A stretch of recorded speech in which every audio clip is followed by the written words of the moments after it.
ये है राजस्थान के पाली मारवाड़ की रहने वाली उम्मुल खेर, जो बचपन से ही दिव्यांग थी, लेकिन कभी भी उन्होंने दिव्यांगता को अपनी कमजोरी नहीं बनाई और यूपीएससी की कठिन परीक्षा में 420वीं रैंक हासिल करके आईएएस बनने का सपना साकार किया। उम्मुल बोन फ्रेजाइल डिसऑर्डर से पीड़ित थी, जिसकी वजह से कई बार उनकी हड्डियां टूट जाती थी और इस वजह से उन्होंने कुल 16 फ्रैक्चर और 8 सर्जरियों को झेला है। सिर्फ इतना ही नहीं, बीमारी के साथ साथ उन्होंने गरीबी जैसी मुसीबतें भी झेली हैं।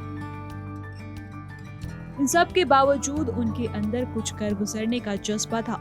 उन्होंने अपनी पढ़ाई पर ध्यान दिया और यूपीएससी की परीक्षा क्लियर की। इसके अलावा साल 2014 में उम्मुल का चयन जापान के इंटरनेशनल लीडरशिप ट्रेनिंग प्रोग्राम के लिए हुआ था।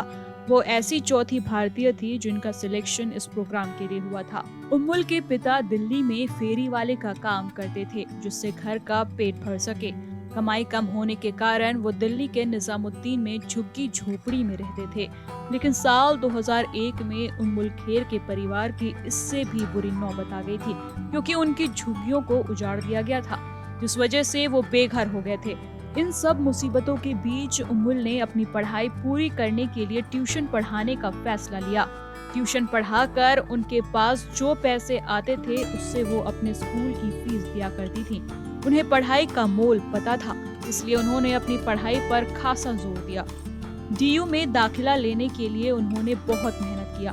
डीयू में पढ़ाई के साथ साथ आईएएस की भी तैयारी जारी रखी। सेल्फ स्टडी के बलबूते उन्होंने पहले ही ट्रायल में यूपीएससी एग्जाम को पास कर लिया।